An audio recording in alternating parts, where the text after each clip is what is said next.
host of the King of Comics, Jack Kirby. When I'm not haunting Stan Lee, I'm listening to my favorite comic book podcast, Double Page Spread. Each week, Wendy Freeman talks to creators like Cullen Bunn, Mark Waid, Evan Dorkin, and more. She is one cool dame who knows a lot about comics. So when I'm at my drawing board in heaven cranking out Fourth World pages, I'm listening to Double Page Spread, available on iTunes, Libsyn, and the Stitcher Network. He arrives just in time.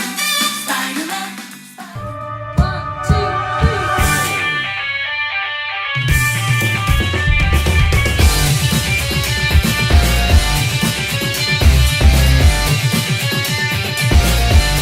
3. Hey everybody, welcome back to another episode of the Southern Fried Geekery Podcast. And we're rolling strong. We're up in the 60s now. I can't believe it's been this long. It doesn't feel like it has. But as usual, I'm Caleb Alexander McKenzie. I'm Craig Lance. I'm Sean. I'm Jerry. And we're glad to be back. I thought we were going to Why? 61 fucking episodes, Craig. Hey, why would we change it? Got to keep it fresh.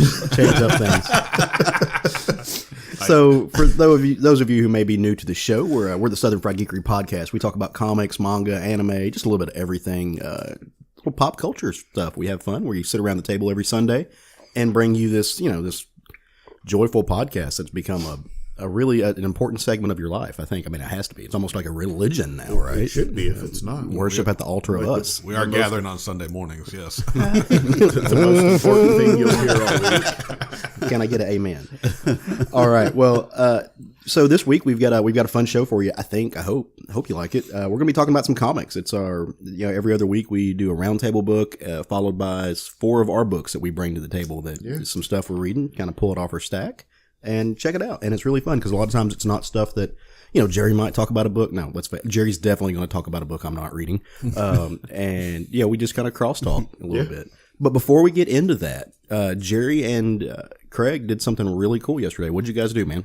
Yeah, we went to CalsCon yesterday, which is Central Arkansas Library System convention that they do, kind of a geek convention that they do. And they asked us to do a Spider-Man panel for them, which was by far the largest auditorium for a panel I've ever been in. It was pretty daunting. Yeah, we were on the stage of a theater. Nice. In chairs with microphones. Wow. Yeah. But, luckily, well, not luckily, but speaking in front of people, I do find once I get going with that initial starting, there was only like 8 people in the audience. So that makes it. They had some. I think you were telling me they had some issues with promotion. And stuff. They did. They only had a week to market it. But it was the best 8 people at the convention. Oh yeah, they were the best ones. Yeah. It was really great. There was a couple of kids there that I just really want to water and watch them grow into their geekdom. And nothing against Caleb, but it was actually like one of the most professional panels that we've ever done. Yeah. The lady that was helping us put it on did slides for us and stuff. Wow. Yeah, so we had a projector screen going. There was a panel point presentation. It was there was a panel point presentation, so it'd be like, next slide, please. Yeah. And then we would talk about it. And I assume things kind of get classed up when I walk out of the room. Like that's generally the way it works. Not how not generally. Any of this works. Not when you walk out and leave Jerry and I in charge. Yeah. So, honestly, between the two of us, I think we're the biggest Spidey fans on the podcast. Yeah, they got the right people. I was gonna say. So you said it was Spider-Man centric. Did you guys just talk about like Spider-Man comics, or did you go over like the new Into the Spider-Verse film? All of it. The movies, the cartoons, the comics. Yeah, they wanted the history and just. We went through all the different characters, big rogues gallery, just a lot of stuff about the character and what makes him special, and then we got into all of the Spider-Verse characters, and we talked a lot about Miles Morales. Versions of Spider-Man. I got a really great reaction whenever I told them about Spiders-Man, and a girl in the audience was like, "Does he shoot spiders?" And I was like, "You bet he does." Did you talk about Miguel O'Hara? We did a whole lot. They she kind of sent me some of the slides, and I sort of gave her some to mix and match in there. Of course, we talked about all of the the characters from Into the Spider-Verse and everything. So good, I don't have to shame you. So you have to talk about Miguel. Yeah. So it was just a great time. Like the people that were putting it on were great. Audience that we had was really great. Yeah. So I didn't get to go this year. I know Craig and I went. Was it a year ago or 2 years ago? Was that the con we went to? I think so. Yeah. It had to have been 2 years ago because I went last year. Right. Yeah. And we had a great time. We saw a guy named Ari Melber give a presentation on Jews and Jewish comic creators, people, who made comics, who kind of founded the whole thing, and so it was really cool. I bought a book that he wrote called From Krakow to Krypton. Fascinating. Yeah, I book. bought it as well. Yeah, it's a good book. Yeah. And I know she felt bad because the turnout wasn't as many people as she thought, but that just happens sometimes. Yeah. There was scheduling conflicts. I mean, and Craig and I would have just showed up to talk in the auditorium just to ourselves. That's anyway, what we told so, her. We're like, yeah. this is just a Saturday afternoon for us. Yeah. Give us a Spider-Man presentation and let us sit around and talk about it. It's about quality, not quantity. If you said there's 8 people in there that you can direct your attention to, and if 4 of them are kids, and you can take the time and look that kid in the eye and tell him why comics are awesome, and then he becomes a comics fan, then I'd rather have those 8 people than 800 people in the room that didn't catch on. Well, for those of you that follow me on Facebook, I made a post about representation yesterday, and there was a kid in the audience, that little black kid that he really related to Miles because of, number one, being black, number two, that he's an artist. Mm-hmm. And we were able to direct his mom into the direction of which comics to buy for him. She was like, should I get him Champions? And I'm like, yes, it's a great book, but that's not going to be Miles-centric. Right. So it's got a lot of great people in it. But if you're looking to see Miles's his own personality really shine through, get the Miles book. And Jerry recommended that she go back to the old Ultimate Spider-Man. Yeah. So that was really cool to be able, because I felt like she was going to walk out of there, go to a comic book store and buy him a comic. Nice. So, yeah. That's a good feeling. Yeah. Or I don't know, the Little Rock Library probably has a graphic novel section, right? They do. They could probably find some of that Ultimate Spider-Man there. Libraries are some of the best places and to promote comics. They have really good sections, and every single one of them, each library I go into, I find a really good, really rich graphic novel section, and kids love them, man. Yeah. So good times. I think we'll probably go back next year. It sounded like they want us back. So as a podcast, everybody wants you, Craig. Everybody. So speaking of things that were, that's no big deal. Was that your phone, Craig? My phone's turned off, Jerry. Was that your phone now? No, it was Craig. I was double checking. I'm sorry. Hold on. Stop the podcast. Speaking of things that we're going and doing and going to be at and all that fun stuff. Next weekend, we are going to be at a little con here in Little Rock. It's the Not Just Another Comic Con. I think it's it's next weekend. No, I think the it's weekend after. Is it weekend after next? I think okay. I did the same thing. I told our donut people I wouldn't be getting donuts next week, so I have to fix that. Calendars are hard. Right. Anyway, the 16th and the 17th. Yeah, 16th and the 17th that weekend. We are going to be. We're going to have a table set up. We're going to be hosting some panels. We're going to be around, out and about. We're going to be visible. You can come up and chat with us if you're going to be there. It's at the Holiday Inn Convention Center over in southeast Little Rock. Yeah, it's the airport. By the airport. Nailed it, Caleb. I try. I'm trying to. But yeah, so we're going to be there. It's going to be a lot of fun. I'm sure Jerry and Sean are going to be doing some cosplay. I definitely am. Potentially. I'm not. But Craig. No, I'll be wearing Southern Fried Geekery There you go. t-shirt. But yeah, we're going to be there. It's going to be a lot of fun. That show is more of a horror convention. Right. And I have a bad case of South Mouth, so I am saying horror like scary movies, not bad words. Not Lady of the Night. Right. But there's going to be a lot of, it's focused on that. I think there's some guests who have been in, Friday the 13th. I haven't really looked at the guest list. We have a bad planner. Yeah, the lead from the Child's Play franchise. I believe his character was Andy. Yeah. I think was in there. Yeah, he's going to be there. And I'm terrible with names Lene right Quigley's now. going to be there, who is the punk rock girl from Return of the Living Dead. Oh, nice. Yeah, I have the issue of Phantasm Media Presents Linnea Quigley that they did a spotlight on her, and it's not only really, really good. It's got some great articles written by our buddy Brian Stewart. Yeah. It also is some good photography in there. If you're into it's a little risque. She is a gorgeous woman. If one is inclined to enjoy gorgeous women, aesthetically she's pleasing. So But yeah, they're going to be there. We're going to have a great time. I'm really looking forward to it. Plus, I get to hang out with you guys. Yeah. So we'll be there. We're going to have a booth set up where we're going to be.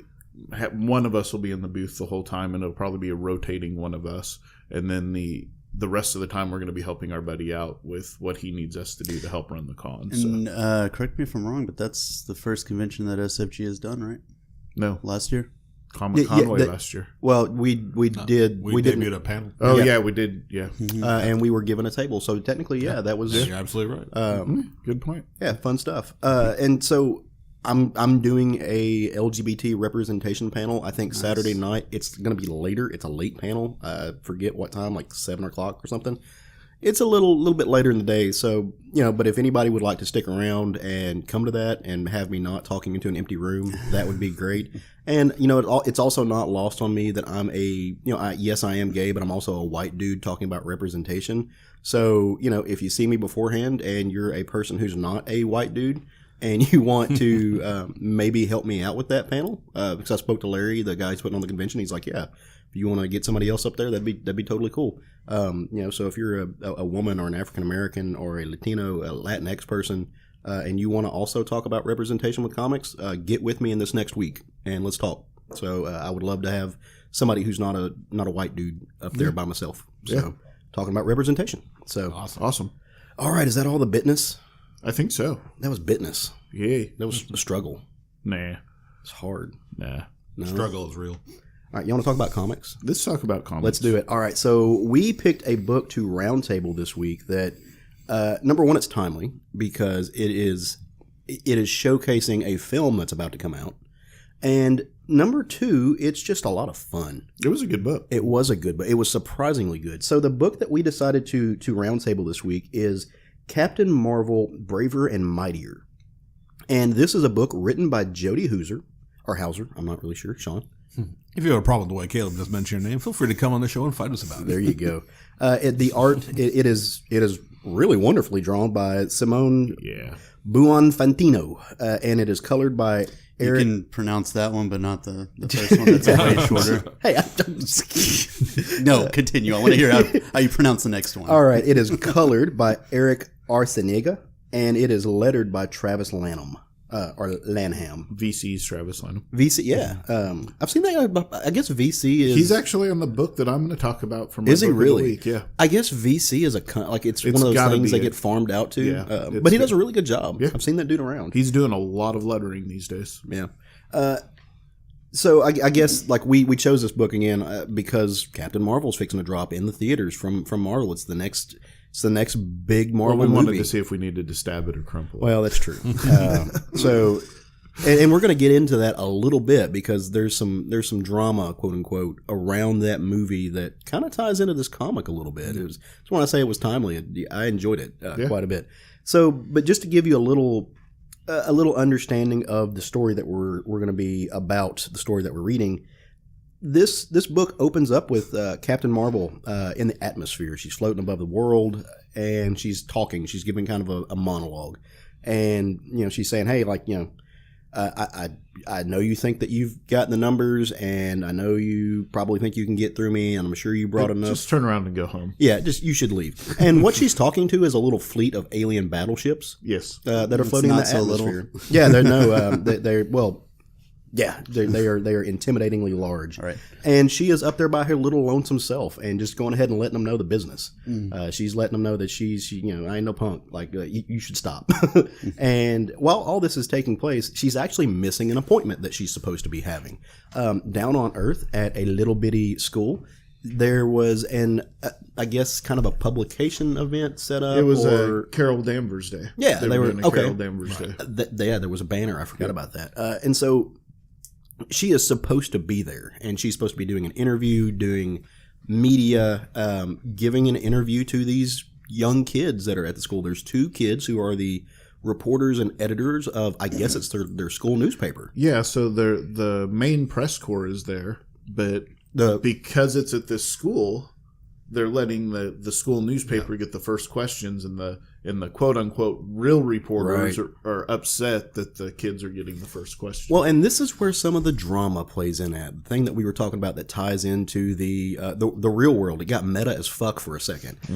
Because these high school reporters, one is a young girl, and the other one is a young black man. And like I said, they're the press corps that they're talking about that are upset that they get to ask the first questions, all just a bunch of white dudes. White dudes in suits and ties, and they're so, and this is where it's meta, because as if you've been on the internet, and if you don't know what we're talking about, God bless you, don't find out. Yeah, don't go look. Don't go search this up. It's not worth your time. But the main actress who is playing Captain Marvel in the main movie, Brie Larson, was doing an interview with a press pool that was very indicative of what we're seeing in this book. It's a bunch of straight white dudes, assumably straight. You can't, straight people don't wear name tags.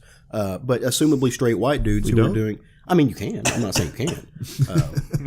Don't tell me how to live my life. Hey. And so she said she kind of got a little frustrated because in her interviews, time and time again, she was seeing a very homogenous group of people. And so she came out and said, hey, it would be super awesome if some of you reporting organizations, Newsweek, what have you, these people who are sending your reporters out, if you guys would hire somebody that's not a white dude, if you guys would hire, nothing wrong with white dudes, but if you want to, throw some women in there or throw some people of color in there. Mix of people to interview me, so I'm not answering the same questions every single time. Well, and so you have a segment of the population, and maybe it's just the internet population. I don't know. It's a very vocal, very minority group of people. Yeah, they got really riled up about this because I guess if somebody Brie's little brief suggestion that the universe not cater solely to white men, straight white men, for a 5-minute window, then that's a threat to the very existence of straight white men as a species. And so now apparently she's a sexist and a racist because of this comment. She's not. It's a bunch of bullshit. It's a bunch of bullshit propagated by bullshit artists and assholes online, for lack of a better way of putting it. But so they worked that into some of this book, and it did it really well. Yeah. And it lays it out just like it is. And so the book kind of goes back and forth. So it goes from this, it goes to Carol fighting in space. You get a good understanding. If you don't know who Carol is, this book kind of lets you know. Gives you a little bit of her history, gives you a little bit of her attitude. She's fighting aliens. She's blowing holes in ships. They go back and forth. The people are kind of waiting because she's not showing up. Everybody starts to kind of dissipate. They're leaving, except for the kids who are still having this conversation because they don't know what they need to ask her. They're still like they're kids. They're part of the plot is they're only allowed one question, right? And that's what they're kind of really diving in. Like it has to be something important, not just like what music do you like or some BS. I think they should have stuck with your favorite Star Wars character is personally. Right? Yeah, but it would have been a pilot. It would have been a pilot. Nobody cares about the pilot. Wedge Antilles. Who? Red leader. But yeah, so that's giving them time. I'm not going to correct you. Do it. Do it. Nerd up. Yeah, he wasn't Red Leader. Well, he was later, but he wasn't in Star Wars. Oh, I didn't even know. No, I was just saying Red Leader because I knew it was a word. Oh, was that gotcha. Wedge Antilles? Wedge Antilles was not Red Okay. Leader. Yeah, no, I wasn't. Yeah, no, I wasn't making that bridge. How dare you? I was saying the one pilot from Star Wars I remember. Red 5 standing by. Why did you do this to Craig? His eyes twitching at me. No, we're all good. So you come back and Carol's doing her thing out in space. She's kicking these aliens' ass. But one gets a little sucker punch shot in her. And when this happens, she turns around and I guess she sees like the mother of all alien spaceships coming out. Like this thing is huge. It's gargantuan. It kind of looks like the mouth of a sea creature a little bit. It's kind of scary. It's kind of big. It's intimidating. She's not scared. She powers up. She blows a hole through this motherfucker. Just boom, done, crash, come down to Earth.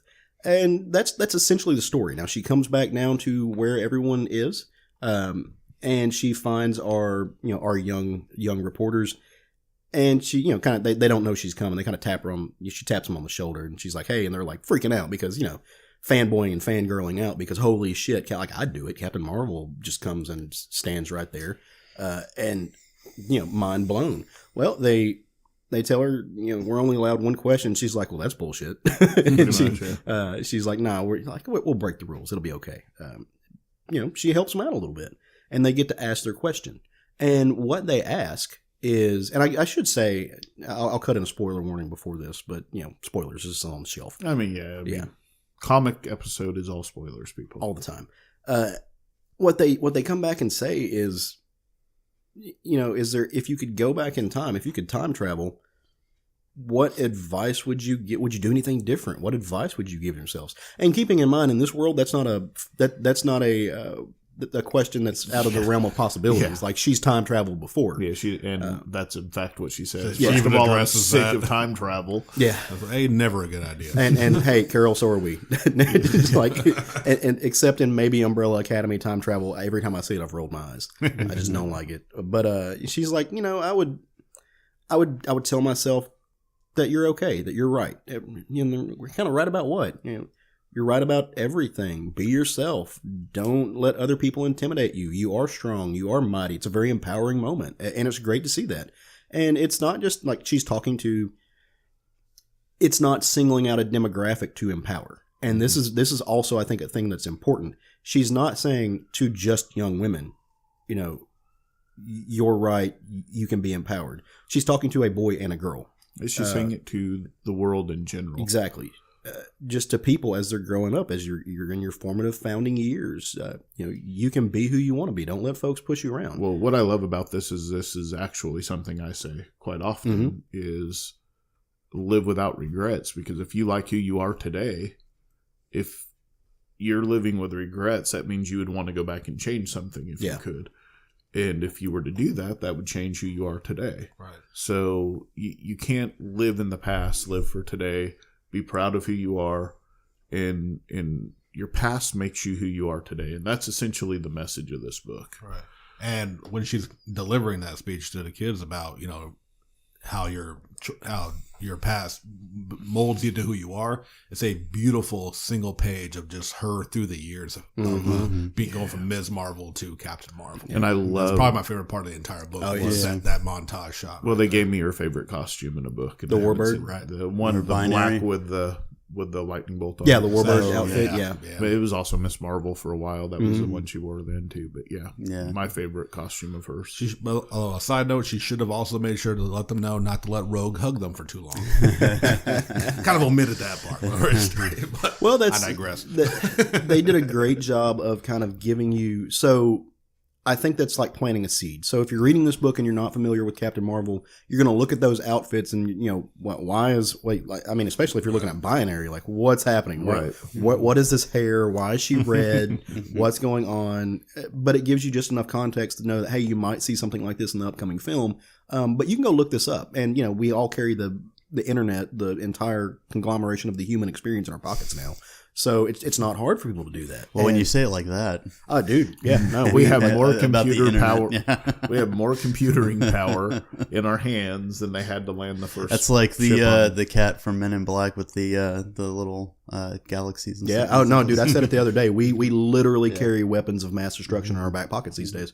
I'm terrified of technology right now. Wait, what app is that? Yeah, Facebook. Right. I really like the message there. Just every experience in your life, good or bad, it makes you who you are. It's pretty much what you do with those experiences and how you let them affect you. Is what matters. Yeah, you just gotta overcome and come out on the top. No, for sure. And Jody Houser, I don't think I've read anything by her before. At least I'd have to go check it out. The name didn't stand out for me. Really, really good, solid story. So I was kind of worried. I don't know about you guys, but when we were looking at what was coming out and we were talking about what we wanted to roundtable, and we're kind of figuring out where we were going to go, and we decided on this book, I was a little bit. Maybe I don't know the word. I get it because there was some trepidation there. I don't traditionally love the one shots that they do right before a movie comes out. Usually they're very miss. Yeah. Because it's a one shot, they don't sink a lot of time into it. Not usually a team that Yeah. It's just hey, here's a promotion for our movie. Go see it. Here's something somebody can buy if they come in after watching the movie. You can give it to them. That sort of thing. And they picked the right people for this one. They really did. Definitely as a movie tie-in book. Absolutely. We discussed it before that theaters miss the opportunity to put comics in people's hands during these. This is the issue that should be out in the lobby of a movie theater. Agreed, wholeheartedly. And one thing I absolutely loved about this book was the art, especially when she was in space. Yeah. I didn't love it as much on Earth, but the stuff happening in space, the battle sequences, and I really think they nailed that part of it. The whole thing, don't get me wrong, the stuff on Earth isn't bad. Yeah. It's not bad by any stretch, but the stuff in space just kind of overshadowed that to me. No, for sure. Like I said, there was definitely some trepidation there because I think sometimes when you get the heavy hand of editorial is just like strangling these books for what it is, and there's usually not any substance. It's very promotional, which is what it is. So it is what it is. This didn't feel like that. You get a really complete story. You get a story that's got a lot of nuance. It's got a lot of action. There aren't any editorial notes in this, but there are ties to comics history, I feel like this could have been a one shot right in the middle of a Captain Marvel series. Like if you tell a story and you need one more for the trade, you want to throw a one off story. This is that, and that's hard to do. It was short but sweet, but hit all the right points. Yeah. Because you mentioned that how it could have just tied into the regular series. That's kind of a thought I had about it too. Was this? Granted, it's not the same team. I assume it's on the actually ongoing series. No, it's not. But it felt like it would have been a really good first issue for the kickoff of an ongoing series. But as a movie tie-in, it also works just fine. Yeah. Well, it referenced the main title, which is only on issue 2 at this point, which you can go pick up off the shelves. Don't be fooled by the cover art on that book. The cover arts on those are not great. But the interior art is really good, and the story is really You're good. saying I should not judge your book by its cover? In this case, this case, yes. On comic books, we tend to do that sometimes, but in this case, do not, because it's actually the interior art's very beautiful. So.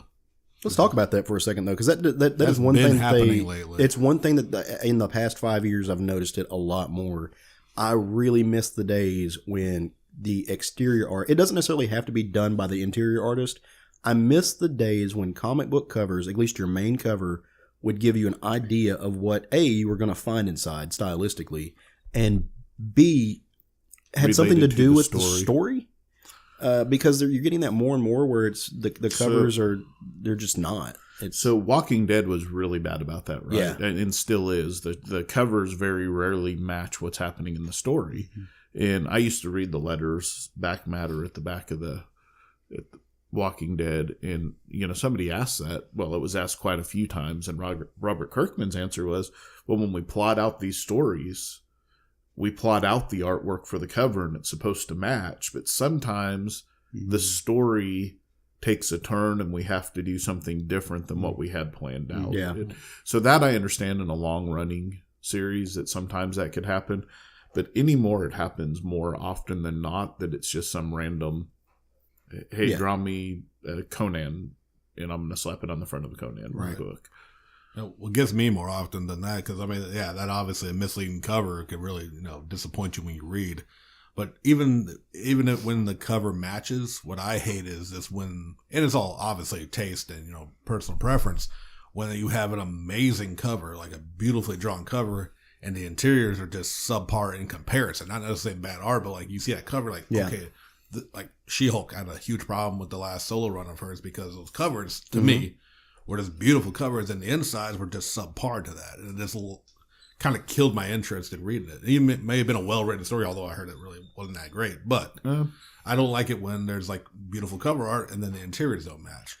In my perfect world, it would be the same artist doing covers and interiors. Or you're hiring people that are Similar. cover artists. Alex Ross does a lot of covers. Right. Well, and even that, though, so, Alex Ross, especially for Marvel right now, does do a lot of covers. But still, if you give me an Alex Ross style cover on a book that's like Mike Allred style art, I still don't like that. Like, even though both are, both are the pinnacle of their cartooning or, Alex's painting, I need it to be related. Shuri, number 1. We went back to that. Yeah. Gorgeous. And I love that art. I know you guys cover. didn't. Yeah. Almost a, Coptic marker cover, brilliantly done, but it just didn't match up. It kind of throws you tonally. That's what the art is. It sets the tone. And when you don't have that, it really fucks with the tone. Red Hood right now, same thing. I like Wood's art in that book. I don't like his costume designs, but I do like his art. Actually, I like the costume design better do than I you? like the art. And I feel the same way about what's going on in Nightwing right now. Okay, yeah. So it's not just a Marvel thing either, and that's one of the reasons I wanted to throw that out there. But getting back to the Captain Marvel book, yeah, I mean, I have nothing bad to say about this book. Is it a perfect comic? No. I think the colors are a little bit dark. I'm not necessarily. I think that's maybe why I like the space stuff better. Yeah. Because the palette seemed to match the tone of what was going on a little bit better. That's a really good point. I didn't think, because most of the stuff I saw, the stuff in the colors was Earth. Yeah. So, but I mean, I can't say anything bad about this. And maybe that's because I went in with a low expectation. I was scared that this was going to kind of be just a phone it in situation. Yeah, I'll be honest. This was a real good chance of us having a crap book to read. Yeah. It turned out okay. A pleasant surprise. Yeah. If you don't know about Captain Marvel, go pick this up and read it. The book is rated teen. I don't think it needs to be. All ages. Yeah, absolutely. This feels like an all ages book. Yeah. I'm actually going to buy copies for my nieces. Yeah. And who are 11 and 9 or 10 and 12, something. Their ages. I think the movie comes out next week. Yeah. So once you hear this, this will probably be out tonight because we've been putting them out on Sunday night. So once you hear this, you'll have time to go pick it up. If you're not familiar, I know we have some listeners that are just putting their feet back into the comic world. If you want a book that you can go pick up that gives you a feel of who Captain Marvel is, and gives you a little bit of her background and it just enough to kind of set you up to go watch the movie, this book does that for you. So for sure. And hey, if I tell you to go read a Captain Marvel book, that's something special because I'm still mad at her. So she did not have 1,000 disease maggots in her eyes. She did not. I'm still pissed because she got my boy killed. But Hulk seems to be mad at Hawkeye, not Hulk her. is really mad at Hawkeye, and it's amazing. So I'm going to give it a B plus if we're doing a grading system. Low crumple quality. It's good. Yeah, I mean, it depends on how your crumples go, but yeah. I wouldn't stab this book. Nice. Don't. And just for the new listeners, Craig does not stab any book. I've never stabbed. We'll catch you up on the inside joke. No, I agree. Yeah, solid B. Nice. Yeah, 8 out of 10 sad gators. Ooh, sad gators. Yeah. Hey, we have artist friends. Somebody draws a sad gator. I want to see that. So yeah, I was happy. Happy. Happy thoughts. Craig.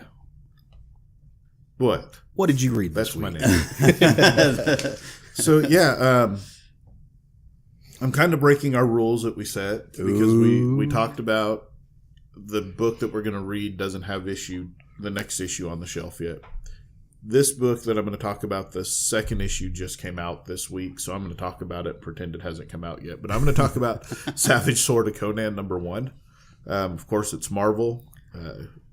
Jerry Dugan. Is it Jerry or Gary? I think it's Jerry. Yeah, Jerry Dugan, Ron Garney. That's not how you spell Jerry. Is the artist. Welcome to my The world. right way. Richard Isanov is the colorist, and VC's Travis Lanham is the letterer. So this book, it starts off, to give you a little bit of backstory of what's going on with this book. He's telling a story to a woman he's in bed with, and it transitions from him being in bed to him being in the middle of the ocean with laying on debris, eating a shark in a beautiful, As you do. raw shark. He's the sole survivor of a sea battle, and he's drifting on driftwood in the sea, just trying to stay alive. And he gets picked up by a ship. You think, oh, hey, he's going to be saved. Turns out they're slavers. They think they've found themselves a great sea find. You know, I mean, you don't just generally, as a slaver, sail through the water and find people of Conan's size just floating in the water. So they pick him up. They take him down into the holding area, iron him to another dude, and 8 days later he wakes up, and being Conan, he's like, yeah, I'm here, I'm alive, I'm going to kill everybody and get off this boat, basically. Right. And he wants to talk to the captain, and they're like, no one, you're not talking to the captain, get out of here. The guard shows up, kind of antagonizes him, leaves. So Conan's looking for a bone so he can pick the lock.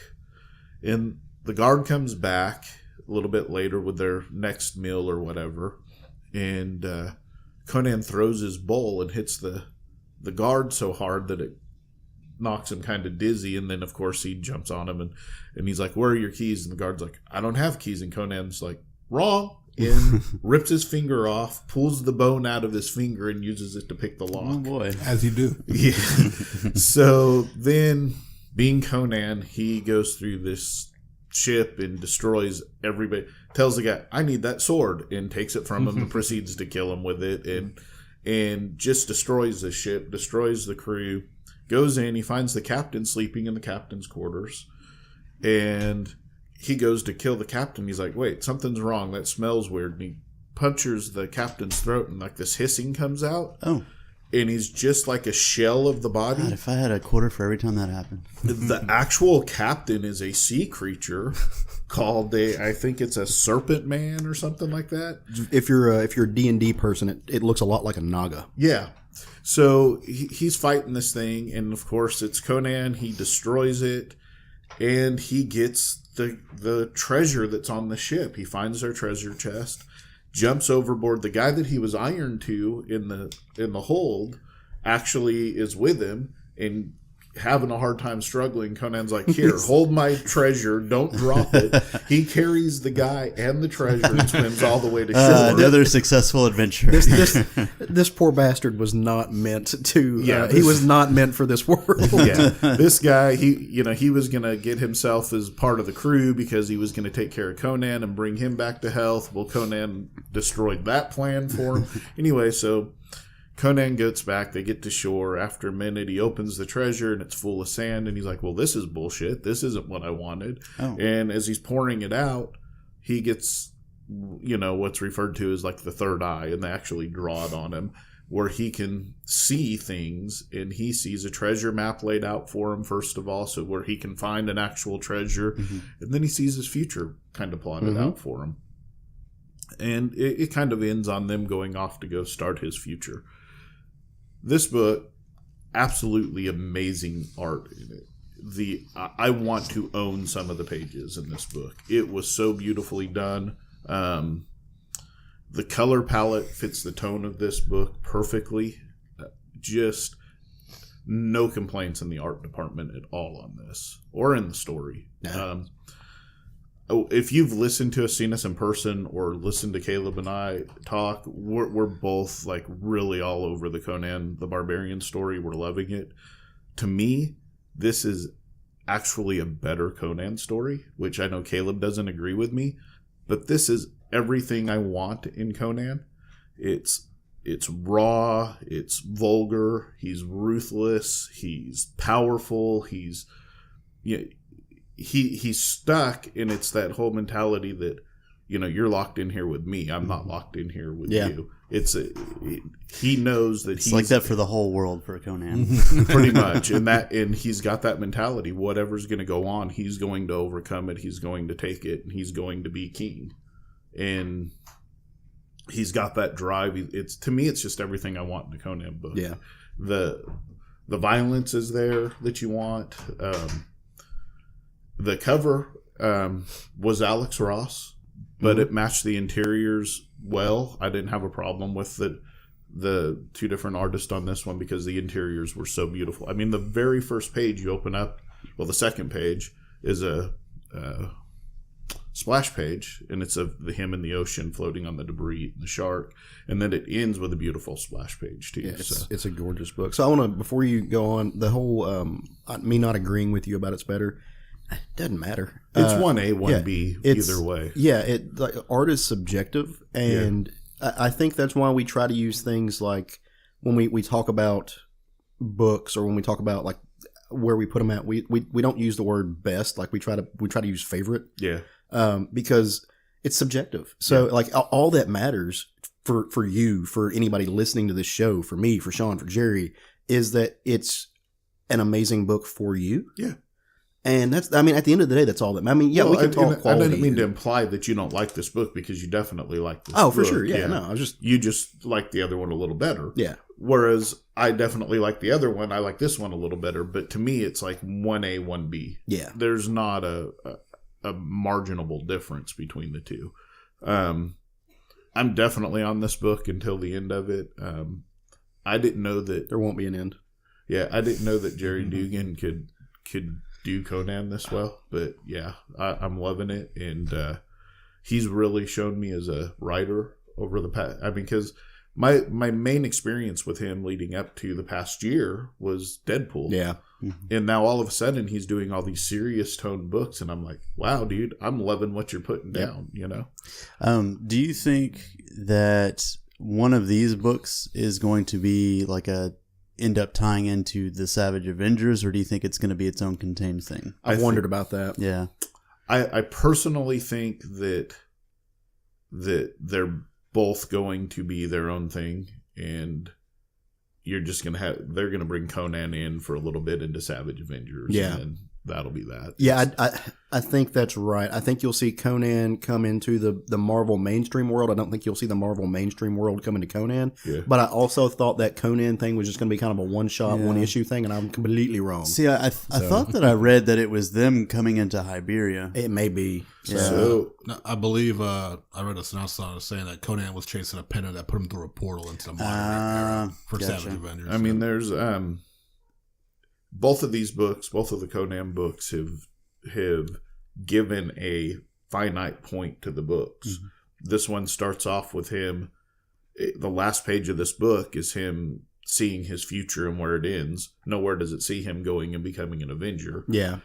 The other book starts off with "This is how I died." Mm-hmm. So they both have a story they're telling. So I don't see that either of these are going to be a tie-in to Savage Avenger. It's just going to be something that happens with that character while this stuff is already happening in different parts of his timeline. Can we talk about that scene for a minute, where he like the whatever's in the sand, this mystical whatever opens his third eye? That to me, and I know you love that part, and I love that you love that part. That to me is what kind of took me out a little bit, and I've read a lot of Conan, comics, books. That's he's one of my dudes, mainly because he's shirtless all the time. I think that's fantastic. But no, in all seriousness, Shirtless shark fighter. right? But you see Conan juxtaposed with the mystical all the time. That's the thing that happens very rarely, and I maybe can count on one hand the number of times that it happens. Does it he beds witches, but very rarely does it actually affect him. Does it take him, like it's used against him? It's not used as a plot point that's going to spur him forward. That to me got me a little bit because I don't think I get what you're saying. Yeah. 100% I get what you're saying. But in this, it's not something that's going to be a permanent power for him. sure. I don't think this was something, hey, you got this treasure. It's showing you this path that's your future, basically. But, go live it. It's not, I don't think it's going to direct his life. Yeah. I think it was just a, hey, let's have a beautiful splash page at the end. possibly, yeah. That was the only thing that like that single point was just kind of like, ooh, okay, Well, that's what we're doing. And it gives him a quest, right? It's a way to give him a Right. quest, which is ultimately, the hard part in a fantasy story. Sean can testify as a DM that sometimes coming up with a way to get your characters on a quest is the hard part. Yeah, sometimes you need that MacGuffin. Right. And really, that's what this was. He's getting the treasure. This is the treasure that's going to start his kingdom, because we all know that his goal is to become a king, right? So this is going to be that treasure that's going to he's going to spawn his kingdom from. Well, guess what? It's not. It gives you the path to get to that treasure. Yeah, it really feels with these visions that the DM is really railroading him, though. I mean, they are. Crom, who he doesn't believe. Crom is your DM. Crom is He doesn't railroading believe Conan. that Crom gives a shit about him. doesn't. But obviously, Crom is directing his life. Crom sits high on his mountain and laughs. Yes. Which is one of my favorite lines in this. Somebody says, "Pray to your God," and he says, "My God don't care," and he stabs the dude in the eye. Mm-hmm. So yeah, Just goosebumps. You know what I love in both the Conan books right now? I love that there's issues with snakes in both of the books right now. So I think it's a fair thing to say that the thing that really catapulted Conan was the Arnold Schwarzenegger Conan the Barbarian movie, and in that movie, he's fighting snake people. He's fought the followers of Set. Yeah, they're Setites, and led by one of the greatest thespians in history in that movie. Darth Vader. Yeah. And also the man from the Sandlot. But I love that these are people who love the Conan legacy. These are people who love that mythology, and they're taking it and they're giving me, you give me Conan fighting snakes and I'm a happy person. So I was super excited when Colin Bunn got on Conan a couple of years back, and that book just didn't do it for me. Did it not? You know, I love Colin Bunn, but it just didn't do. Both of these books give me the feel of what I picture Conan to be, which, to be honest, to me is straight from the movies. That's the Conan I want, and the Conan that's just going to destroy whatever's in his way to get what he wants. And that's, to me, what both of these books are giving me that feeling. So very good, man. I love it. I love hearing other people talk about Conan because I can't give you an unbiased opinion. Yeah, I mean, it's hard. It's really hard for me to give you an unbiased opinion. I get that. So it's like me and Star Wars. So Right. I read something a week or so ago. I can't remember when this book came out. Was it last week? Anyway, it's been very controversial, I guess. Controversial. One of those words. I mean, I was just going to get with Sean and we were going to do the rest of the hour talking about Final Fantasy 14, but I guess I'll talk about a comic book. To no one's surprise at all. I know one person's going to be surprised. Don't eye roll at me.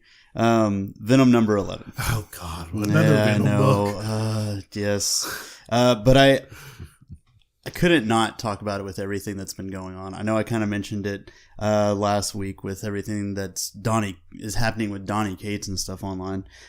So you've got Donny Cates writing it, Joshua Cassara and Ryan Stegman doing the art with J.P. Mayer and Frank Martin. And then letters is VC's Clayton Cowles. This has been an amazing run. I mean, there's a reason why I'm always talking about it. It's not just because I'm a huge fanboy about this, but it's okay if you're. I mean, I am. No, don't get me wrong. Well, I mean, and I said, way back last year, sometime, I don't like Eddie Brock. I've never liked Eddie Brock.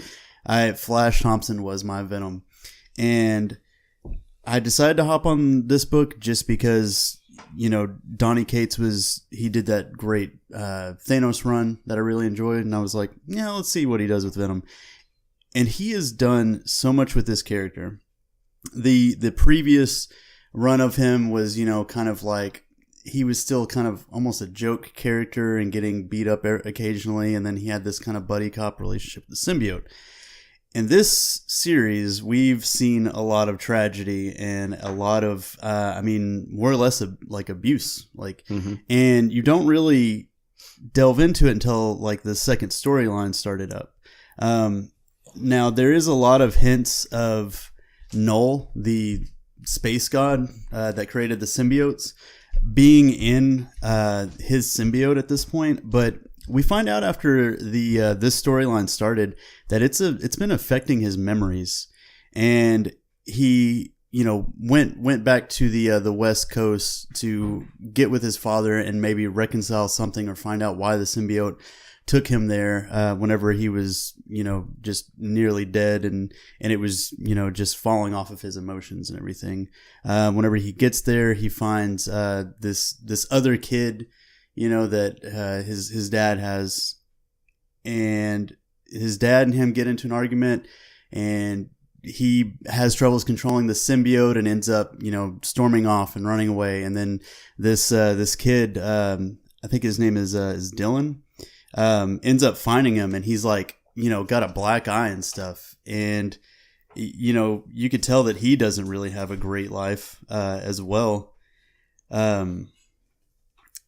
So they're trying to plan this whole thing, and Eddie starts bleeding from the nose and passes out, blacks out, and Dylan gets him to a hospital at some point where, of course, this ultimate Reed Richards finds him and ends up being in the hospital. The Maker? Yes. Yes. Yes. The Maker, yeah. So And honestly, in this book, it almost seems like he is actually trying to help him. Well, he's trying to help him for his own benevolent reasons. But the majority of this issue takes place in Brock's head.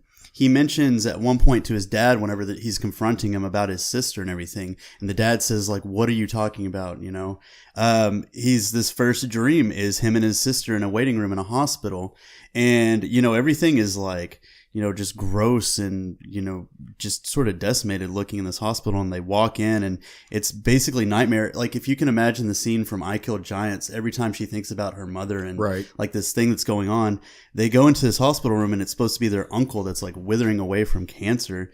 And he just looks terrifying. And Brock just kind of feels like something's not right here. And his dad's yelling at him and his little sister's eyes turn black and she's talking about he's infected with the abyss. And you kind of get into this thing of like the Maker, he's covered, Eddie's covered in the symbiote. The Maker is trying to get him out of this cocoon and he needs to take, drastic measures to get him out. And the brother's there and he pretty much tells the brother to go away. And when the brother runs out into the hallway, the dad's there. And he's like, trying to get through all these guards and everything. They take us back to that scene where Brock first ran into the symbiote. Mm-hmm. And he's in a church and he's got a gun. And apparently this is a point where he just found out he had cancer and he was, just low on in his life and everything. Yeah. And he was just going to end it. And it's kind of crazy because you see all this stuff and you've got all these murals and everything, but instead of angels and everything, they're all like symbiotes and they have like that twisted symbol from Noel and everything. And Eddie basically is like, what are you? Because this thing that keeps popping up in all of these visions is trying to portray itself as his sister, and then it turns on him and it does that very toothy mouth that Noel had. And it's just pretty much telling him like, you need me. You're nothing without me. You said toothy mouth and it made me laugh. Toothy mouth. Yes. Toothy mouth. Big toothy grin. As he did. Well, that's going to be my drag. Then this burst of light comes in and it's something that the Maker's doing. He's like got this force field around him of light where he's trying to operate and get Eddie out of this. And so in the vision, this sister Noel is, kind of fragmented and weaker because of all the light. Cause he brings in darkness and everything. And Eddie comes to the realization that it was all implanted in his head of, he never had an uncle with cancer. He never had a sister. He was thinking, did I ever even have cancer? And it's pretty much just telling him like, I needed you to need me. And there was it being the symbiote. Yeah. And it didn't feel like it was anything, without him. It's basically just throwing in that, what people do in abusive relationships to try to keep them. They'll guilt trip them. And you can't live without me. No one else wants you but me. Yeah. Your family hates you. Yeah. They'll put the other person down to make them stay with them. And it was scared. It was scared of being alone, and it's scared of what's to come. And it gets into one of the offshoot issues that Donny Cates did, one of the Web of Venom, where, it was like a dog's day out with Venom, and it was, going around the city and ended up finding, something's going on with like Carnage, and it goes to tell Eddie that, and he wakes up and he sees what's going on with the Maker, and he's like, you have to let me out of here. There's something going on. And he asks about the kid, about Dylan, and he's like, where's he at? And the Maker's like, oh, we called his dad. He should be here picking him up. And he said I got to get out of here before it's too late. And the Maker's like, why are you upset? I'm sure your little brother will be perfectly fine. And he says, he's not my brother. He's my son.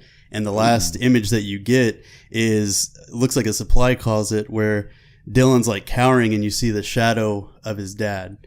So there could be like a double meaning here, right? They either crafted this character that is his real son, or he could also be meaning that it's Carnage or something of that nature. I'm thinking it's his real son. Yeah. And the reason his dad's been so violent toward him is because he abandoned his son. Right. Not in his right mind, obviously being controlled by Venom. But I think that's, not only did his dad have this hatred toward him, I would say, or not hatred, but didn't like him because he blamed him for his mother's death. Yeah.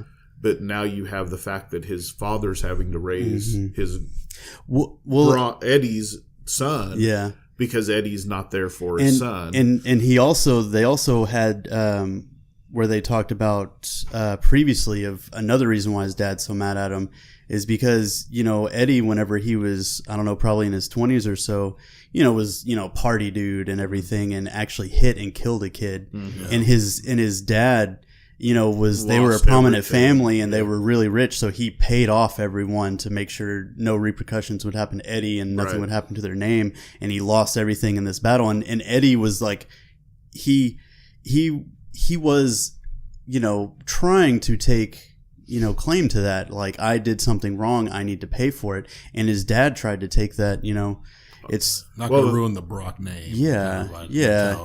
Well, and then he does all of that, and then Eddie ends up still with the son out there that he's not taking care of, that his dad's having to take care of. I'm sure his dad's just at his limits with him. Yeah. So, it'll be interesting to see what the reality is, because right now it's just what I think what we're seeing a lot of is the perspective of what the symbiote wants Eddie to see. Right. Yeah, and it's like ever since he woke up and first saw the Maker and everything, you start to question, what really happened and, what hasn't happened since he's had this symbiote. And it's just because, it erased that Flash died in his mind. Right. It made up family members dying of cancer to scare him of having cancer and everything like that. So it also, like, he goes into, this thing faking the test results and everything to, let it show that he actually has cancer and stuff. Yeah. So it really delves into some deep stuff there, and I'm really wondering, where Donny Cates is going to go with it, because he's said multiple times that he's got a long run planned for this. Yeah. We've got, I think, one more issue before Cullen Bunn actually picks it up and does the War of the Realm stuff, I think, for two or three issues. Yeah. So, it's interesting. As much as I feel like Donny Cates should be the only one writing Venom right now, Cullen Bunn did a great job. So I'm pretty interested to see what he's going to do with it. But this run has been amazing. Yeah. Ryan Stegman's art has been fantastic on it. It really has. But it's been a great series. I'd highly recommend it. I'm pretty sure after this issue, it'll probably be through the second story arc, so they'll be releasing a second trade paperback so people can get on that. So it definitely wasn't worth death threats. Yeah. No. Two things. Yeah. I have two things. Number one, those of you who are a little upset that they're not some type of happy, lovey couple, calm down. It's still a better love story than Twilight. So you're okay. The second one, it doesn't really necessarily tie into what's happening in this story, but in a roundabout way it does, and it goes back to the Maker. So right now, are the Maker and Miles the only two people from the Ultimate Universe who are still around? It's what it feels like. As far as I know, that's correct. And I don't know, because Miles, they retcons, they did something with him because his mom's still alive. Well, right? he gave the Molecule Man, he gave him a cheeseburger that he had in his deal, and for that cheeseburger, Molecule Man brought his mom back. Yeah, when that happened. Brought him over at the end of, was it Secret Wars? Yeah. So I want to see those two characters come together at some point in comics, just because they are the last remaining vestiges of the Ultimate Universe, and I wonder if anybody has plans to do something with that. I love that the best Reed Richards we have right now is Evil Ruben. Right. And it was kind of interesting because he didn't seem super evil in this issue to me. I don't know. He seemed genuinely intrigued at what's going on with Eddie and this symbiote. So it's one of those things that makes him a really well designed character. Mm-hmm. Is he evil? Yes. He does evil things, but he does evil things for reasons that may or may not be obvious at the time. He's a very Machiavellian character. Yeah.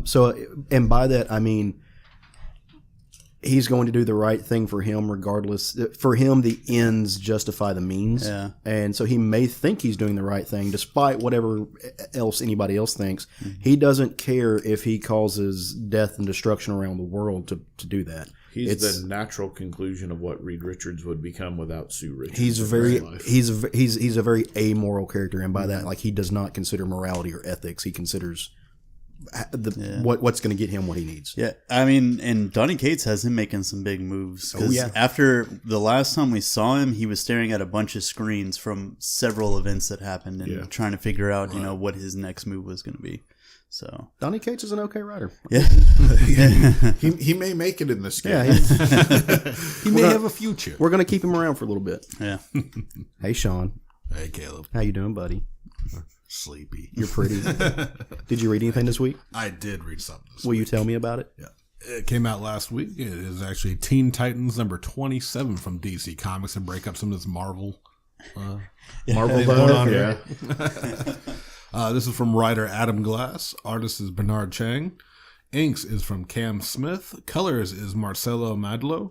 And letters, not VC, Rob Lay. I had to actually double check the book. Like, is this really a thing? It's not VC. But he's not VC. This book, this particular issue is coming off their last caper, which kind of gave like a lot of you saw a lot of their personal demons kind of coming into play.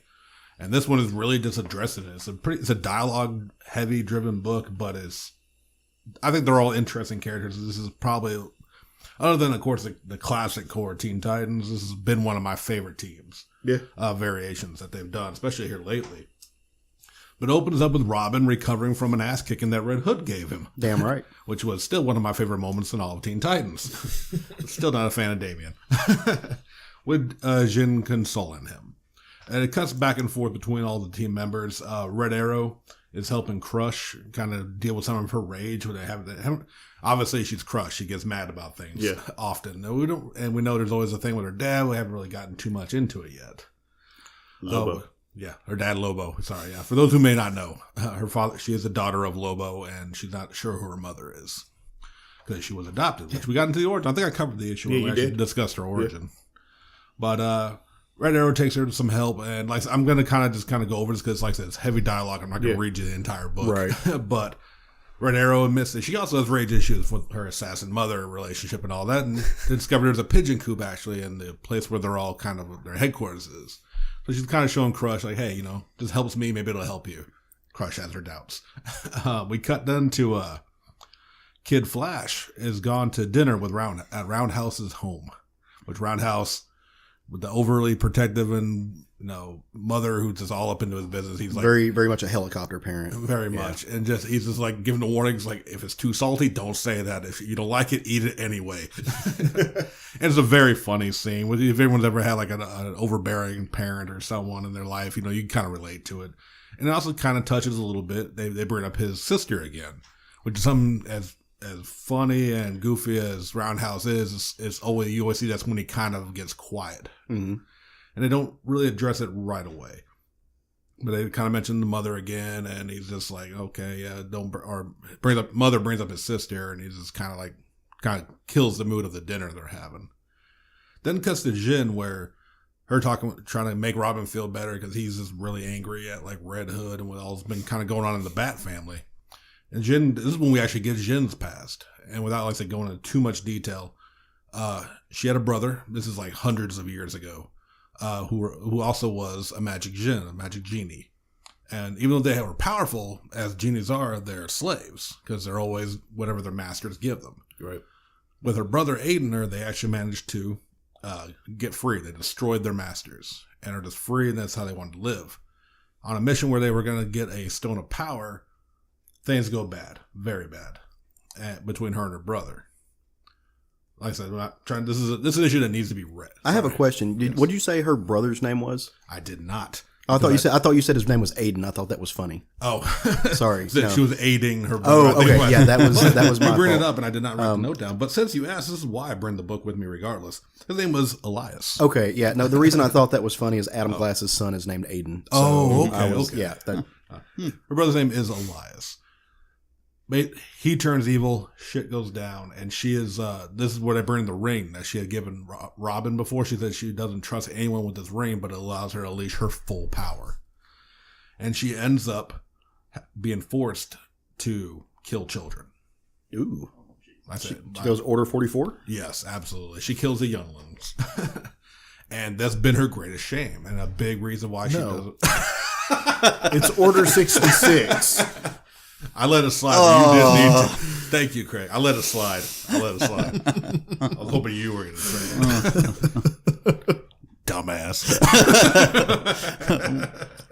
Nice try, though. I'll give Hey, you an A for effort. I'm doing. trying. It's Star Wars. No, shame him, Craig. Shame him.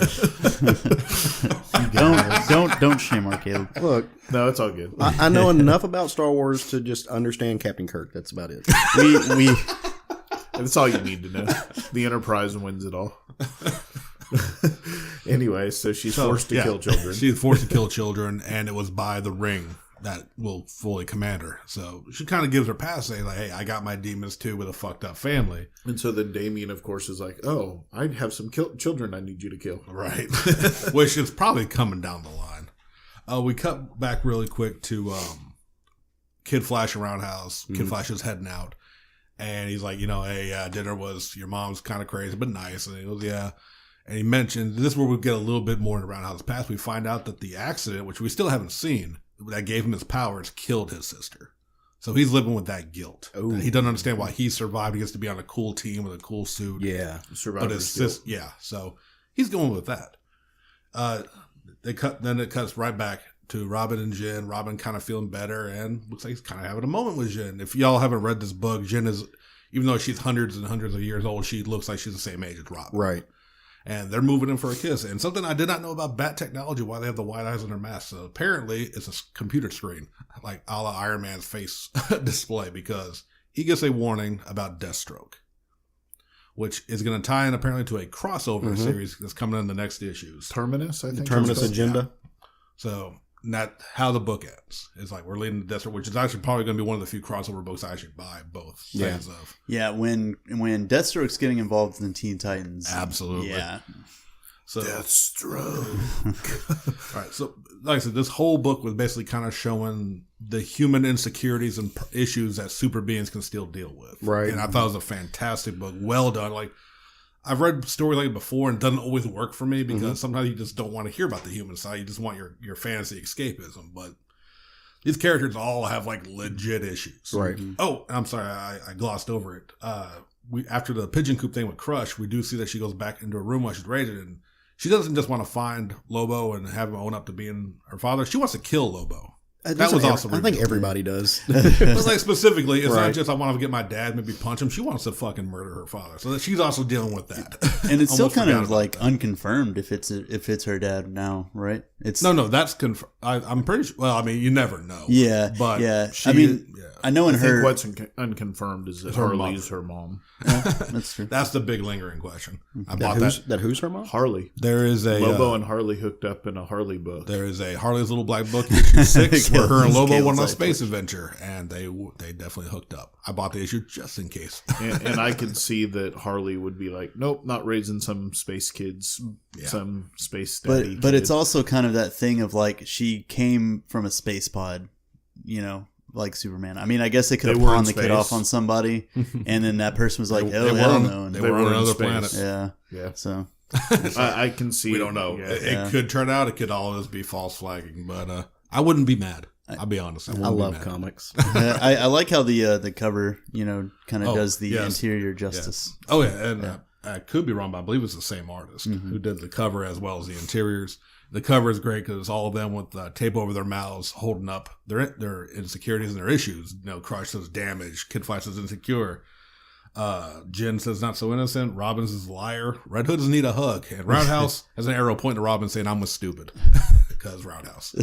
But sorry. No, I mean, I dig books that get into the human side of the superheroes. I know you said that sometimes you don't like that. They're hit and miss. When it's really good, I really enjoy them. But it hasn't always been the case. I think that it's one of those things that when you don't have that with superheroes, they become unrelatable to people. So now, if all the book is dealing with their human side and their humanity, then that wears a little thin on me. But to touch on it and let us know they are human, and that, I mean, the whole thing with Damian dealing with the Bat Family stuff is getting ready to come to a head in Detective Comics 1000. So him and Bruce have been at odds for pretty much all of Rebirth at this point. So.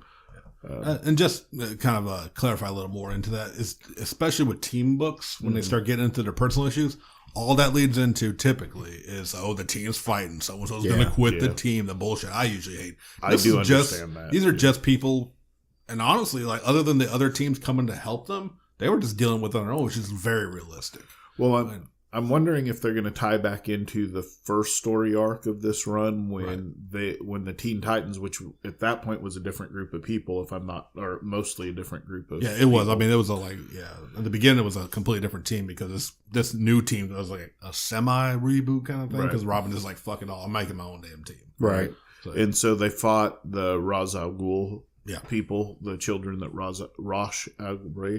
Yeah, however the heck I say it changes every time I want to say it. The Ra's al Ghul people the children he's been training to go after Damian. So I wonder if that whole thing with Jeannie is going to come back up in that, or Jen is going to come back up in that. Oh, I'm sure. Like, even though we gave the past of like why she's so secretive and like doesn't want to talk about what she's done because she's ashamed of her past, I'm sure there's more to her than what we've already seen. Even though she looks like a teenager, it's no less creepy than Edward Cullen being with Bella.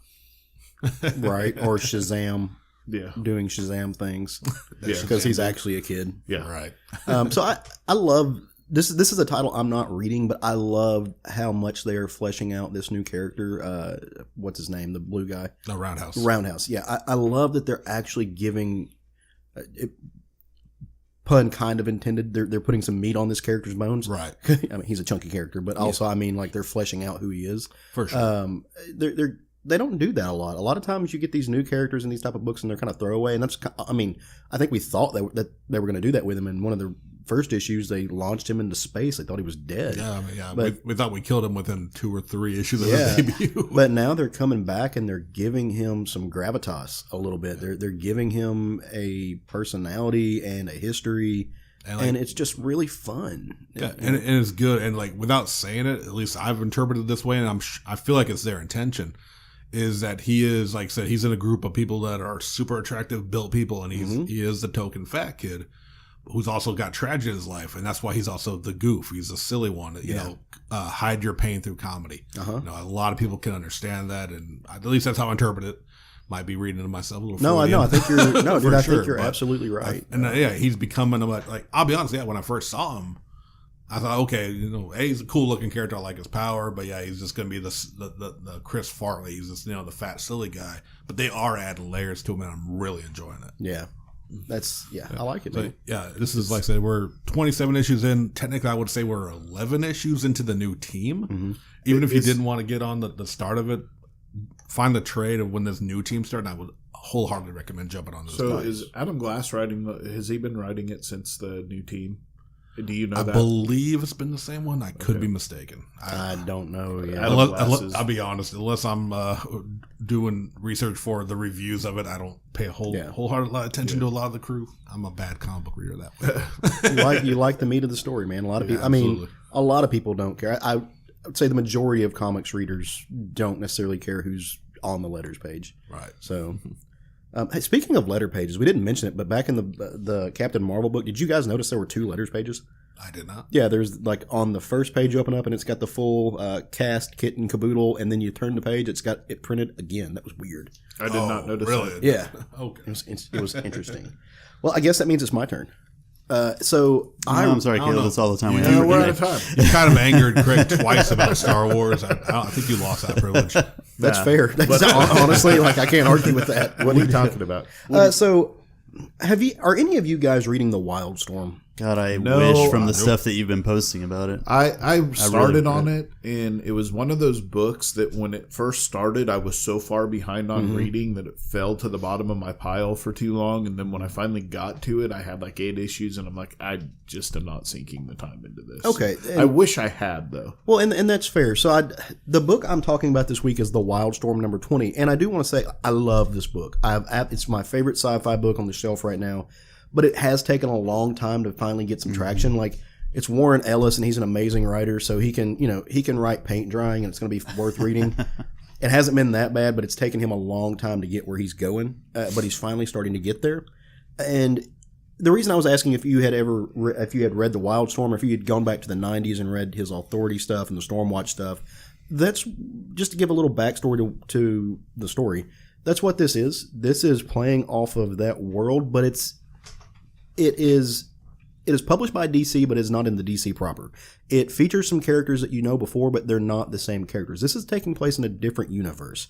There's another spinoff book called Michael Cray that had a Green Arrow, and it's not the Green Arrow that you know. So, like, that's one thing, and you'll find out why I'm saying this shortly. But that's one thing you have to keep in mind with this book. Like, this ain't your granddaddy's Stormwatch or Authority. This is brand new stuff. It's written by Warren Ellis. It's got art by John Davis Hunt with Steve Buccellato on the beautiful, beautiful colors. And it is Simon Boland doing the letters. This is a dream team. Like, I love. It's kind of like. These aren't names that everybody knows, but it's kind of like the guy who does Scotty Young's coloring. Like, they're just fucking phenomenal. You're right. Even though that they don't have like household name status. So this book opens up, and you've got Ben Santini and Miles Craven from IO talking. Ben Santini leads a cat team. So if you remember the early Wildstorm days or the early Image days, Wildcats. Yep. He's leading a covert action team. That's what he does, and they are badasses. They are they're the people who change the world without you ever knowing it. And they're having this conversation. IO and Stormwatch are doing the same thing they've always done. They're at odds. They've got a pact to keep them from destroying each other and the galaxy, but that pact is wearing thin. It's about to come to a head. So they're having this conversation about the moves that they're making, and this is IO, International Operations, that are doing this. And it opens up, and this is Warren Ellis planting seeds like he does. They're having a conversation about who's betraying who, what they're going to do, who to kill, what non-state terrorist groups they want to give money to, and they're talking about 2 other characters that you know from the story. Ivana Bell and Jackie King need to, quote unquote, get their pension plans, aka they're fixing to buy the farm or kick the bucket. He's fixing to take them out. And they're having this conversation, and like I said, this is Warren Ellis planting seeds. He's setting up for on down the road. From there, you go to the countryside. This is farmland. This is middle America. There are grain silos. There's fields everywhere. And there is a Stormwatch ship and flying saucers coming down, because there's a Stormwatch ship and flying saucers are coming down. And they're coming over this farm, and they're landing. A team comes out. Now, this is not a cat team. This is a team of Stormwatch stormtroopers. These are guys in masks that don't actually have faces, that shoot guns and don't hit anything. Because I know that Star Wars reference. Yes. 1 out of 3. Yeah, Cylons, right? Right. Red shirts. But what you see as they're coming down is there's this kind of this cloaked figure, this figure shrouded in darkness, and he's standing outside of this barn, and he's kind of looking up at the sky, and he takes note of what's happening, and he goes back inside. Well, this team lands. They unpack themselves out of the spaceships and the saucers, and they're getting ready to storm the barn. Who knows what's inside? Well, they open the door. And this is about the time that my adrenaline spiked. I started frothing at the mouth, and I just completely shut down having any understanding of the world around me, and got sucked into this book. Because as they open the door, all you see is an arc of light with a little gleam. And if you know anything about Wildstorm, if you know anything about Warren Ellis, Stormwatch, you know that this is Apollo. And with Apollo comes Midnighter, and with Apollo and Midnighter, Caleb comes, and you can do with that what you will. You can That was beautiful. Did you write that yourself? I didn't. Well, it was on the fly. Dang, off the dome. Yeah, it worked. But if you have to explain the joke, it doesn't really. So maybe it didn't work. I don't know. We'll go. Let us know what you think on the Facebook group. So, but Review my joke. this is Midnighter and Apollo, and this is the first time that you have got to see them in action. Now, in issue 19, you saw two characters. You saw a guy with dark hair, white dude, kind of long dark hair, snuggled up in bed with an African American man. If you can do basic math, you know. But again, these are not your main characters. Midnighter, historically, Lucas is a white dude. Apollo is a really white dude. He's blonde hair, bleached out, kind of a sun god. These are not those characters. Like I said, dark hair on Apollo, and Midnighter's a black guy. So you didn't really, you could assume that that's who they were. This time you're really getting it. And you get one of the most gorgeous, most well-produced, most geniusly scripted and laid out fight sequences. And I don't know that I've seen it in a long time. Warren Ellis does fight really well. It's really good, guys. It's really, really good. And I don't know. I can't give you a really biased opinion on this. Is another one of those things because I'm not an unbiased person. Like I'm already dedicated to loving this thing. But seriously, if you can step away from a minute, this is some amazing panel layouts. Yeah. This is an amazing sequence. Well, you sent us pictures. Yeah. I had to. Beautiful. Yeah. And I think I posted them on our Instagram or maybe I don't know, somebody's Instagram. Could be. I don't know. Who knows? But Apollo is standing there. We're sorry if you posted them on your Instagram. Hey, don't leave your passwords laying around. Apollo is standing there and he's like, hey, his power set's the same. He's like, I would give you the chance to turn around, to walk away, to not die, and to save, like, as long as you say you're not going to hurt these townspeople or the countryside or anything else. But I know you're not going to do that. So let's just skip the formalities. Let's go. And he goes. He erupts, like literally erupts. He busts through, like splinters go everywhere, busts through the barn, it just destroyed, and starts taking out these ships. Like he's busting through these giant tanks. And these are... It's a sci-fi book, right? So these are spaceships. These are giant, like, space tanks capable of destroying everything. Midnighter shattering them like they're glass. Not Midnighter, Apollo. He's just storming through them with the power of the sun. And which makes you kind of think, well, where'd Midnighter go? Well, Midnighter's still in the barn. And so as he stands up and rubble falls off of him, he's just like, what, really? You couldn't have gone outside? But he dusts himself off. And then... So part of Midnighter's set and this is what I love, is he's using mainstream continuity to also affect this book. He just straight up tells him, and like these guys are lined up for him, which is a mistake, as they soon find out. He tells him, like, I won this fight the minute that I saw you. Midnighter's got a computer in his brain. It's a fight computer. It instantaneously processes any way, shape, or form the fight can go, and he can adjust like that, like done. Like, so the minute he sees you, he knows 40,000 ways to kill you. If you think of it like Doctor Strange in the... where he sees all the different... He knows every single possibilities, and he knows the one way you can beat you, and that's what he's going to do. And that's what he does. He lines these dudes up and he takes them out. Now, to be fair, he's a nice guy. He's a gentleman. He gives them the opportunity to lay down on the ground. But, they're dudes with guns, so of course they don't. And as soon as these IO guys realize that they're not going to win the fight, which doesn't take them very long, it's pretty obvious. They start talking on unprotected channels. Like they're like, hey, like this isn't working. SOS, we're going down. These dudes, we're getting our asses kicked out here. Stormwatch, help. And so this is broadcasted, right? Like this goes out on all the unprotected channels. And Henry Bendix is up in the Stormwatch watchtower. And he's kind of Machiavellian character, except he's just really evil. Like straight, he's not even a Machiavellian character. He's just pure fucking evil. He's just like, hey, why are they can't they die on secure channels? Why are they broadcasting this? And there's another character. There's a set of 4 characters that if you've been reading this and you're familiar with this world, that they also fit in. You've got characters like the engineer, characters like Jenny Sparks, that are... Grifter is another one of them. they're kind of on the run. They're in between, like they're using IO and Stormwatch technologies, and all these guys are on the lam. Jenny Sparks has been trying to find a way in, because what Jenny Sparks can do is Jenny Sparks can talk to machines. She is connected to anything that's digital, anything across the world. She can travel through your phones. She is kind of like the living embodiment of Homeland Security in real life. She's a walking, talking Patriot Act. And so anytime she can find a way in, she's connected to everything on Earth that has electricity running through it. And she realized, she's like, she feels it. It's like she's feeling it in the Force. So Star Wars reference number 5. And so she's sitting there having this conversation with Angie Spica, who is this world's engineer, phenomenal character. And she's like, oh, I got to go.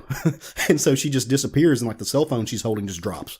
And then you see her inside the watchtower, inside the Stormwatch watchtower, behind Bendix. And like, to me, that's almost as an amazing hair-raising moment as Midnighter, like folding through these dudes, like kicking a dude in the face and breaking his back, like bending motherfuckers over in half. As you do. Because She just teleported from a fixed point on Earth to space through a radio wave, and It's she almost as she is haunting the most diabolical figure in the universe at this point in time. She's watching him like a big thing, like that's big dick energy. Like that's like she's fixing to make some stuff happen. And man, for me, that's this issue was culminating. So if you've been paying attention to the Wildstorm book, so this book has a shelf life. You're getting 24 issues of the Wildstorm universe. This is issue 20. So it's taken a little bit to get going. I'm sad that this is not issue 12. I'm sad that I don't have a lot more of this. Now they're going to. That doesn't mean that that Warren Ellis is done by any shape. Well, it was supposed to be a whole universe that was kicked off with this book, so we'll see if that's still the plan. He told us that he had a 2-year plan. That you're getting 12 issues. This ends with 24. So after that, we're going other places. You're going to get a new title. It's not going to be the Wildstorm, but hopefully, fingers crossed, it's going to be these characters. I mean, you can't just give me Midnight and Apollo for 4 issues. You got to do something. Like, I'm going to be sad. I'll cry. Nobody likes a fat man crying. I'll cry. I want it. I want it so bad. But this book, it's not a good jumping on point, straight up. So if you haven't been reading this, don't go to this book and expect to be able to hop on and really understand.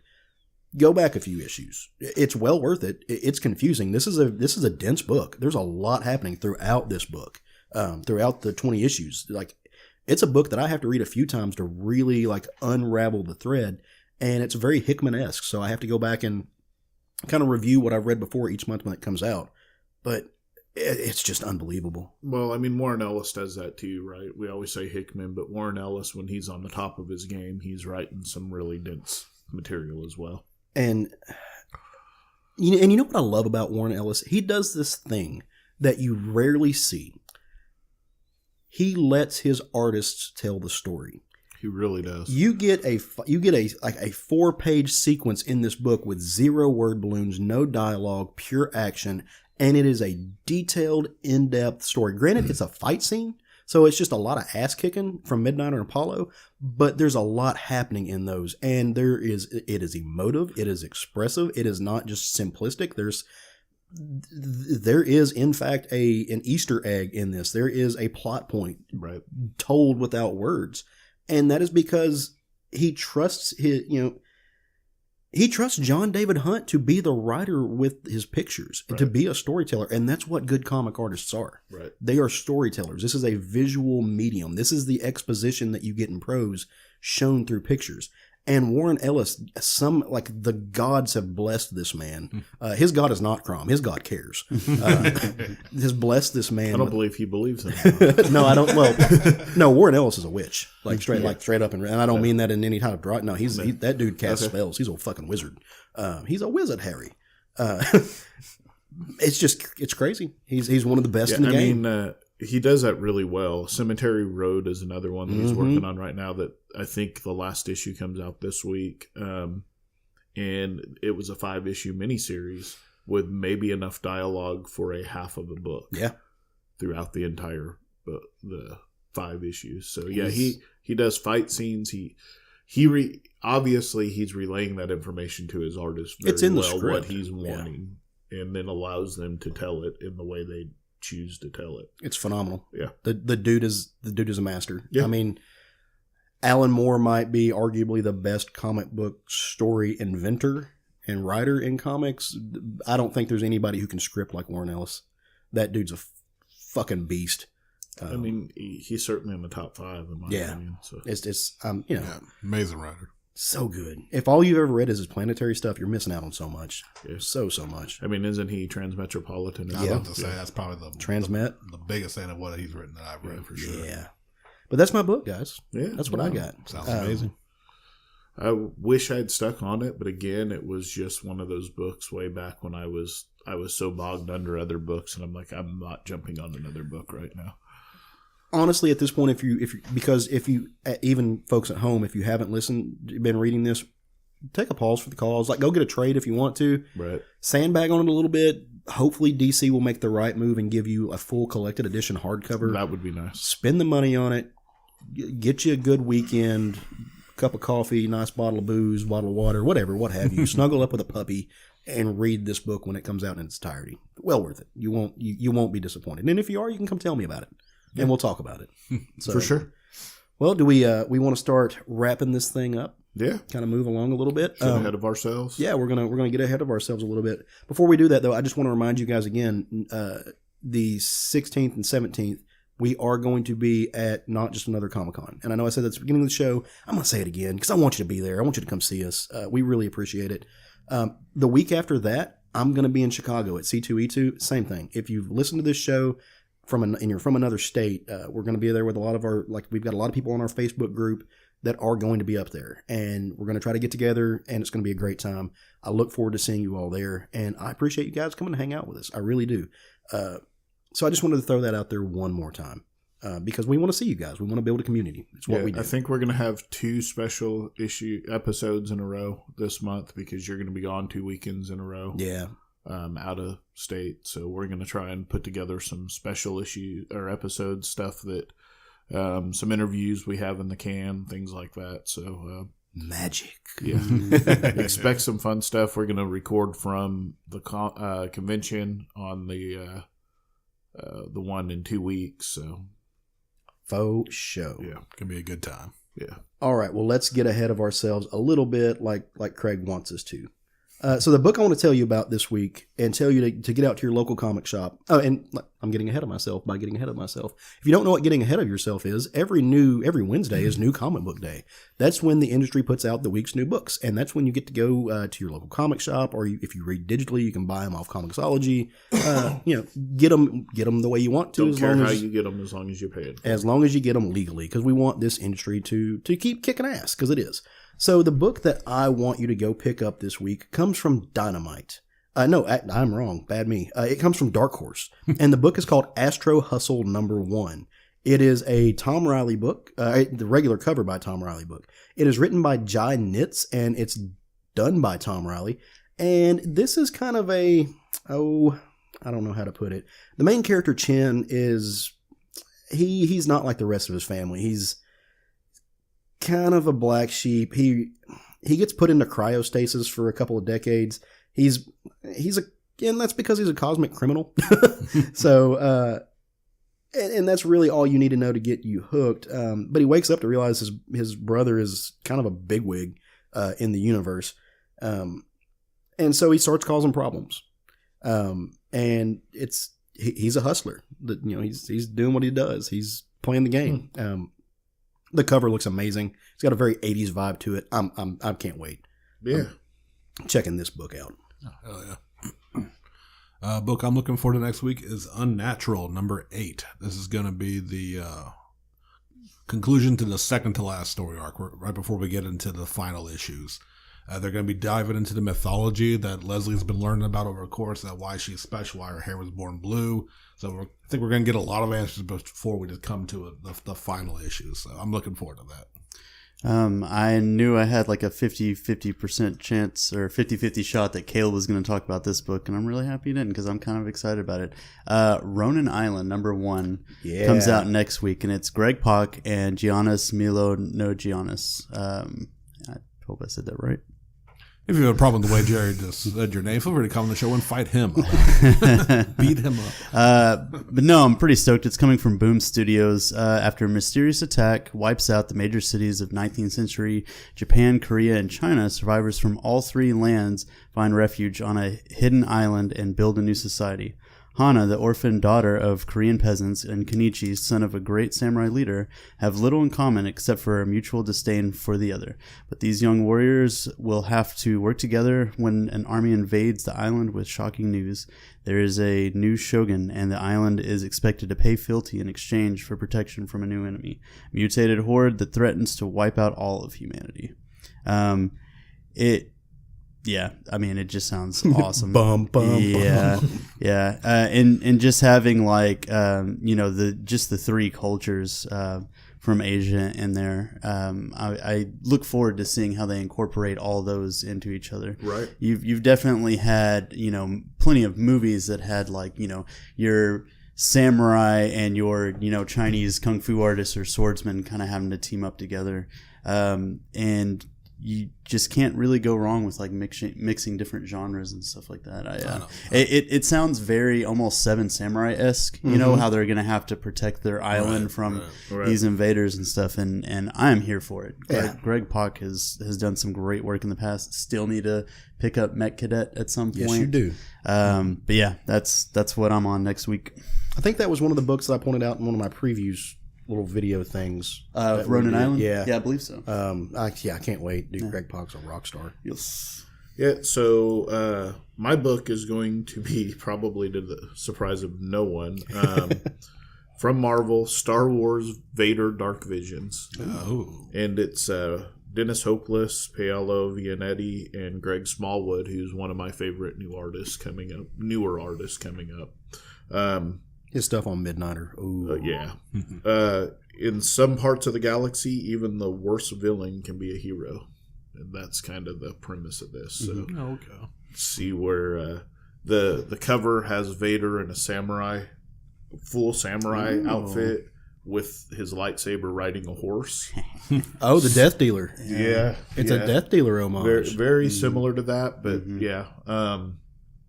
So I'm interested to see what part of the galaxy would view Darth Vader as a hero outside of the central core planets of the Empire. I would really like them to make a comic book out of the figure line, the samurai figures. Yeah. That'd be so great. Someday. Well, those all sound like amazing books, and you can get them Wednesday. Yeah. And we hope you do, because they are the good.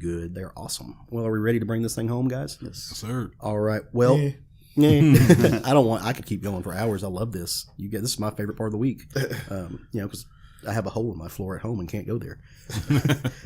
If you have enjoyed the show, sounds like an extra room. I said comics, monkey. Yeah, more space for comics. I think Roger did not agree. Just put a hinge on it and you can lift it. Right. Yeah. Oh, it could be like a liquor cabinet under your floor. I'll be right back. All right, guys, you don't need to hear about my problems. You need to hear about where you can come hang out with us at. Because if you have enjoyed this show, and as always, we really hope you have. We have a great time doing this. It's a lot of fun. We're getting better at it. I'm not sucking nearly as much. But if you want more of this, if you want to hear our thoughts on things outside of what we get to talk about, if you want to interact with people like us and people who are like-minded folks like you who just really love pop culture and the comics, manga, anime, and just storytelling worlds, come hang out with us on our Facebook. We have a group it's growing every day. I think we added 12 new members this week, which may not sound like a lot, but for us, it's a great thing. We appreciate and value every single one of them. And it's kick-ass. It's a good little medley of humans that are not pieces of shit. So that really just love the medium and love being part of geek culture. Yeah. And we're there. We're also on Instagram and Twitter. We're at SFG Podcast on both of those. We have an email address, which I check at least once a week. Probably shouldn't check it more than that, but I don't because I'm lazy.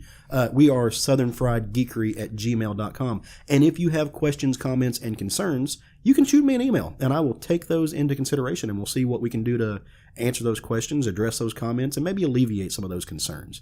Other than that, we're going to be at a con. Did I mention we're going to be at a con next week? Yeah. Other than that, guys, go forth and love some comics. Go watch Doom Patrol. Woo. Yeah. I'm going to start putting subliminal messages at the end. Okay. That'll work. It's this new thing I'm trying. I love it. I love when Jerry tries new things. Yeah. Without telling anyone. I know some other people that would like Jerry to try some new things. All right. Roger. Y'all have a great one, guys. Love you. Bye. Bye.